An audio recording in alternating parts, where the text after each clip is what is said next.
안녕하십니까. 오늘 0시 기준 코로나19 신규 확진자가 437명 발생을 했습니다. 확산세가 누그러지는 와중에 대전의 비인가 종교교육시설에서 하루 만에 127명의 확진자가 무더기로 발생하면서 전국적인 집단 감염의 또 다른 뇌관이 되는 것은 아닌지 우려스러운 상황입니다. 현재까지의 코로나19 상황과 백신 관련 이슈들 전문가와 함께 자세히 살펴보겠습니다. 서울대우 중앙대 약학대학 교수 모셨습니다. 안녕하십니까? 예, 안녕하세요. 네, 오늘 월요일입니다. 신규 확진자가 437명이 나왔는데 오늘 감염 추이는 어떻게 보고 계신가요? 예, 전반적으로는 이제 내려가는 상황이 그대로 유지가 되고 있는데 어제 대전에서 생각지도 못한 집단 감염이 발생했습니다. 여기에서 거의 130명 가까이가 이제 발생했는데요. 양성률이 80% 가까이 되니까 100명 검사에서 80명이 나왔다 이렇게 볼 수 있습니다. 더군다나 지금 이 국제 종교 시설인 경우에는 전국적으로 여러 곳에서 교육 시설을 운영하고 있습니다. 거기에다가 지금 대전국제학교만 하더라도 일부 다른 지자체에 관련된 확진자가 이미 나왔거든요. 네. 그렇기 때문에 이 시설을 통해서 전국적인 확산이 우려되고 있는데 만일에 이 시설을 통한 전국적인 확산만 이번에 제대로 통제를 한다고 하면은 뭐 크게 문제 없이 지금의 기조를 이어갈 수 있을 것 같은데 그렇지 않다고 하면은 다시 한번 이것이 뇌관이 되어서 예전에 우리가 대구에서 봤던 그런 신천지 사태와 같은 게 되지 않을까 당국이 굉장히 걱정하고 있는데 제 역시도 걱정하고 있습니다. 예. 이 문제를 잘 마무리하게 되면은 굉장히 좋을 것 같은데 어떻게 될까 우리가 추이를 지켜봐야 될 것으로 생각이 됩니다. 보니까 이 집단은 평소에 집단으로 기숙 생활을 해왔고요. 그리고 또 최근에 전국 곳곳에서 입학 설명회를 열었더라고요. 그럼 이런 상황에서 우리가 좀 대규모로 퍼지지 않게 하기 위해서는 어떤 조치들을 취하는 게 좋을까요? 예, 우선 이제 우리가 늘 알고 있는 것이 종교가 가지고 있는 이제 보통과는 다른 속성이 있습니다. 그것은 종교에 계신 분들이 적극적으로 협조를 하지 않으면은 추가 조치를 내기가 상당히 어렵습니다. 그렇기 때문에 지금 이 국제학교와 관련된 단체, 그러니까 대전의 이 시설뿐만 아니라 이 종교 단체가 운영하는 전국적으로 걸쳐 있는 교육시설이 약 15개 정도 된다고 알려져 있습니다. 그러니까 상당히 교육시설이 많은 거죠. 네네. 그러니까 대전에 있는 이 교육시설뿐만 아니라 전국적으로 있는 이 모든 교육시설과 관련한 관계자들께서 우선 협조를 하셔야 될 것 같고요.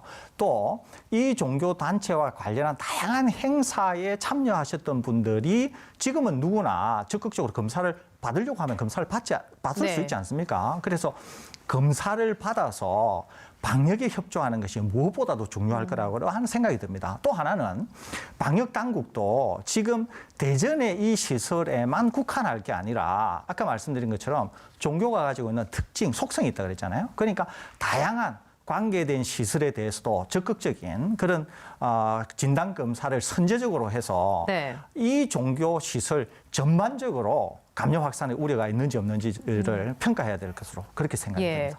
혹시라도 방송 보시는 분들 중에서도 대전 IM 국제학교와 관련해서 뭐 행사에 가셨다든지 지인 중에 누가 있다든지 하면 강력하게 검사를 먼저 받으셔야겠군요. 예, 그렇습니다. 예, 알겠습니다. 자, 그럼 이번에는 변이 바이러스 관련 이슈 좀 살펴보겠습니다. 방역 당국이 변이 바이러스를 가장 큰 변수 중에 하나로 꼽았는데요. 남아공발 변이 바이러스가 중화 항체에 강한 저항력을 갖고 있어서 재감염이 될 가능성이 높다라는 연구 결과가 나왔습니다. 일단 이 연구 결과를 좀 해석을 해주실까요? 예, 우선 하나는 이제 변이 그러면 지금 제일 문제가 되는 게 크게 두 종류가 있는데요. 하나가 영국형 변이가 있고 다른 하나가 이제 남아공화국발 변이가 있습니다. 그런데 좀 더 학계에서 심각하게 보는 변이는 남아공화국발 변이입니다. 이 둘 변이가 약간 차이가 있는데요. 특히 남아공화국의 변이체는 어디에 변이가 있냐면 이게 바이러스고 이게 우리 세포라고 하면 바이러스 표면에 돌기가 있습니다. 스파이크 단백질이라고 하는 그렇습니다. 돌기가 있는데 돌기를 이용해서 우리 세포 표면에 들러붙게 됩니다. 이때 들러붙을 때 남아공 변이는 어디에 있냐면은 스파이크 단백질 돌기 부분에서도 특히 세포와 직접 결합하는 바로 그 부위에 변이가 일어나 있다는 거예요. 그래서 그 부위 변이가 일어나 있어서 보다 더 쉽게 들러붙는다는 거죠, 이게. 그러는데 바로 그 부위에 또 뭐가 붙느냐 하면은 우리 몸에서 만들어진 항체가 가서 붙습니다. 예. 항체가 가서 붙는데 만일에 그 부위에 변이가 생기면 항체가 가서 잘 붙을 수가 없는 거예요. 이때 거기에 들러붙는 항체를 중화항체라 그래요. 중화항체라는 말이 좀 어렵기는 한데 쉽게 설명을 드리면 어떤 거냐면은 돌기에 붙는 항체는 수십 개가 되지만 그중에 바이러스가 세포의 결합에 직접 관여하는 부위에 항체가 붙어서 바이러스가 세포에 들러붙지 못하도록 하는 데 관여하는 항체, 이것을 중화항체라고 가장 하는 거거든요. 핵심적인 항체군요. 핵심적인 항체라고 볼 수 있습니다. 그러면 그 핵심적인 항체가 작동하게 될 경우에는 바이러스가 세포로 침입하는 것을 못하게 됩니다. 다른 항체들은 그런 기능을 갖고 있지 않는 거죠. 그러는데 그 부위에 돌연 변이가 되었으니까 우리 면역이 만들더라도 그 중화항체가 기능을 못할 수가 있어요. 그러면 바이러스가 침입이 잘 될 수가 있겠죠. 그러니까 남아공의 변이는 이렇게 중화항체를 무력화시킬 수 있는 것으로 보인다.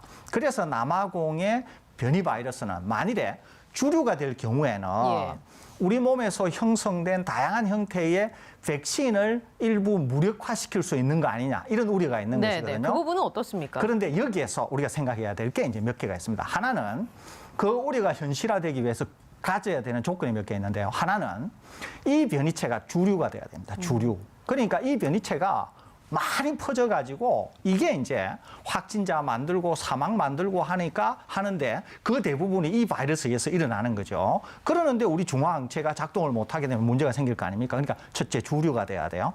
두 번째는 이 항체에 대한 건데 방금 제가 중화항체 설명을 드렸지 않습니까? 네. 그런데 스파이크 단백질에는 항체가 수십 개가 들러붙을 수 있다 그랬잖아요. 그중에 중화항체는 제일 중요한 기능을 하지만 그런데 이 항체가 전부 중화항체가 중요하기는 하지만 다른 항체들도 역시 중요한 기능을 여전히 하고 있거든요. 그런데 이번 실험을 통해서 증명한 것은 뭐냐면 중화항체가 다소 작동을 못한다라고 하는 거는 증명이 됐는데 다른 항체들은 어떤 역할을 하는가 하는 것을 실험적으로 보여주기가 좀 어렵습니다. 그래서 이제 결과를 얘기를 하지 못하는 거예요. 그러면 다른 항체는 뭘 하냐는 거예요. 다른 항체는 들러붙은 다음에 우리 몸에 있는 대식세포라고 하는 게 있거든요. 대식세포가 이 바이러스를 잡아먹는 데 기능을 합니다. 그러니까 다른 항체들도 여전히 백신으로서의 효과를 가지고 있는 거죠. 그러니까 항체는 중화항체는 작동 못할 수가 있지만 다른 항체들은 기능을 할 수가 있다. 이 말씀 하나 드리고요. 세 번째는 우리 몸이 백신을 맞게 되면 항체라고 하는 면역도 생기지만 세포성 면역도 생긴다 그랬잖아요. 그죠? 그런데 지금 결과는 세포성 면역이 어떻게 되나 하는 거는 전혀 보여주지 못하고 있거든요. 그러면 세포성 면역은 뭘 하는 거냐? 세포성 면역은 바이러스가 우리 몸을 감염을 시키게 되면 우리 몸이 감염된 세포를 찾아서 죽여버리게 되는 게 세포성 면역입니다. 그래서 세포성 면역도 항체 면역만큼이나 중요한 것이거든요. 그러니까 여전히 중화항체는 남아공발 변이체에 다소 작동을 잘 못하는 것 같다. 그렇지만 나머지는 아직 잘 모르겠다. 그런데 제가 방금 설명드렸잖아요. 나머지도 여전히 중요한 역할을 다 하니까. 어느 정도의 역할을 하긴 합니다. 그렇기 때문에 변이 바이러스가 주류체가 된다고 하더라도 여전히 백신은 다양한 형태로 작동을 여전히 할 수 있기 때문에 오히려 지금 걱정해야 되는 것은 백신 접종의 속도를 높여서 어떻게 하면은 빨리 전 국민에게 백신을 접종하는 게 중요하지.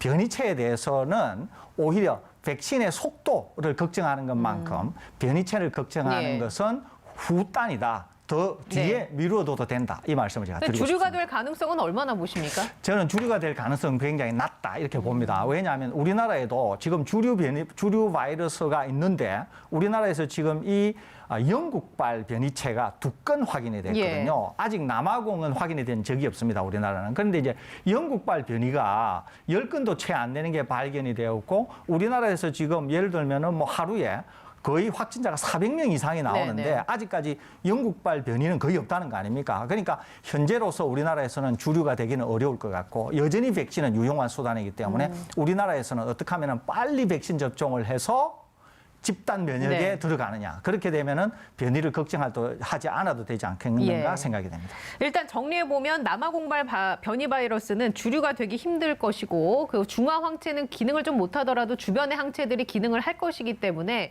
크게 걱정을 하지 않아도 된다라는 얘기로 요약을 하겠습니다. 근데 그렇습니다. 그렇다면 주말 사이에 저는 이 기사를 봤습니다. 영국발 변이 바이러스 같은 경우에는 전파력이 한 70% 정도, 30% 정도인가요? 이게 더 높다고 40에서 70% 예, 정도 됩니다. 알려져 있는데 치명률도 높을 수 있다라는 발표가 나와서 이게 어떻게 되신 건가? 이거는 연구를 통해서 예. 나온 건 아니고요. 일단 영국의 존슨 총리께서 이 말씀을 하셨어요. 그러니까 이제 총리께서 영국발 변이가 굉장히 지금 우리나라 통제와 관련해서 걱정스럽다라고 하시면서 영국 총리가 말씀을 하신 거예요. 그러면서 확산 속도도 한 40에서 70% 빠르고 네. 치명률도 30% 정도 높은 것 같다 이렇게 말씀을 하셨습니다. 그런데 이게 이제 언론에서 다루게 된 거예요. 왜 그러냐면 이제 변이가 이제 중요해지는 이유가 있죠. 왜 그러냐면 지금 우리가 천신만고 끝에 백신을 개발을 해서 백신 접종을 앞두고 있는데 변이체가 나오면은 그렇게 애선 백신이 이거 물거품 되는 거 아니냐 이제 이런 걱정들이 있는 거예요. 예. 이 상황에서 총리가 이제 한 말씀을 하신 거예요. 그런데 여기서 짚어볼 거는 뭐냐면 이겁니다. 확산 속도가 빨라지면 환자가 많이 나오겠죠.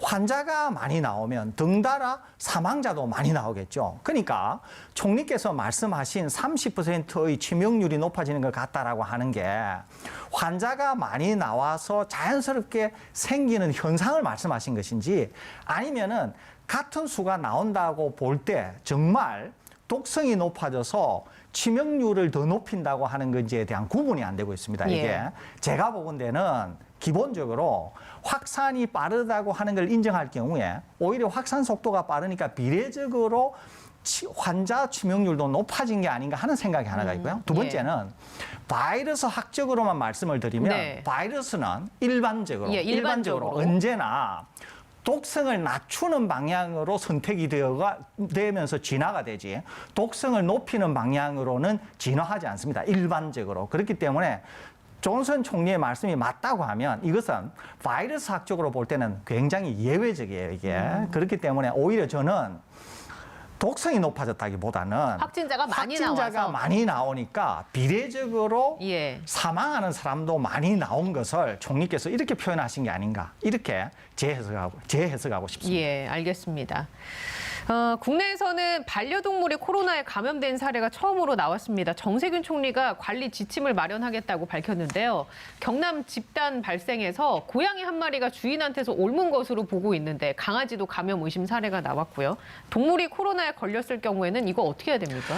동물이 일단 특히 반려동물이 코로나에 감염된 사례는 전 세계적으로 수십 건입니다. 거기에다가 반려동물이 아닌데 많은 경우에는 또 동물원에 있는 사자, 호랑이, 예. 그다음에 사육을 하고 있는 밍크 이런 예. 데서도 이제 감염이 된 사례가 있습니다. 특히 이제 밍크 같은 데서는 수백 마리를 이제 폐사시키고 이런 경우도 있거든요. 그러니까 반려동물인 반려견, 반려묘에서도 이제 감염된 사례가 굉장히 많습니다. 우선 하나는. 두 번째는 대부분 반려동물인 경우에는 보통 사람과 생활을 하지 반려견이나 반려묘가 그냥 야생동물처럼 뛰어놀다가 자기 친구한테 감염이 되어서 집으로 들고 오는 예. 경우는 거의 없잖아요. 예. 보통은 어떻게 감염이 되냐면은 주인인 사람이 먼저 감염이 되었다가 반려동물한테 옮기는 경우가 많습니다. 거기에다가 반려동물인 경우에는 보통 그 식구들과 같이 살기 때문에 이 반려동물을 통해서 다른 사람에게 감염을 시키는 경우는 굉장히 낮습니다. 그렇군요. 집에 이제 예. 같이 살기 때문에. 그러면 이렇게 감염이 되면 어떻게 하냐는 거예요. 우선 하나는 사람과 마찬가지로 반려동물이 감염이 된 게 명확히 드러난다. 이러면은 일단 사람처럼 격리해야 격리해야 됩니다. 되나요? 왜냐하면은 걔가 예. 집에 있는 감염되지 않은 다른 사람에게 혹여 옮길 수도 있기 때문에 일단 격리해야 됩니다. 그러면은 반려동물이 왜 감염이 되냐면 일단 감염된 사람이 반려동물을 식구처럼 감싸고 안고 막 이러는 예. 과정 중에 감염이 되는 것이거든요. 그러면은 식구 중에 누군가가 감염이 안 된 사람이 있으면 사람에서 사람으로도 감염이 되지만 동물을 통해서도 예. 감염이 될 수 있잖아요. 그렇기 때문에 일단 격리를 해야 됩니다. 두 번째는 대부분 격리를 하게 되면 자연 치유가 돼요. 적당한 시간이 지나면 네네. 자연 치유가 됩니다. 만일에 그렇지 않고 폐렴이 걸린다든가 굉장히 심각한 병증을 보이게 되면 바이러스를 대량 배출한다고 볼 수 예. 있거든요. 이렇게 되면은 안락사를 하고 아마 소각 처리해야 될 것으로 그렇게 생각이 됩니다. 그렇군요. 알겠습니다. 자, 지금까지 서울대우 중앙대 약학대학 교수님과 함께 말씀 나눴고요. 잠시 후에 박범계 법무부 장관 후보자의 국회 인사청문회가 이어집니다. 계속해서 시청을 해 주시기 바랍니다. 저는 오늘 여기서 인사드리겠습니다. 시청해 주신 여러분 고맙습니다.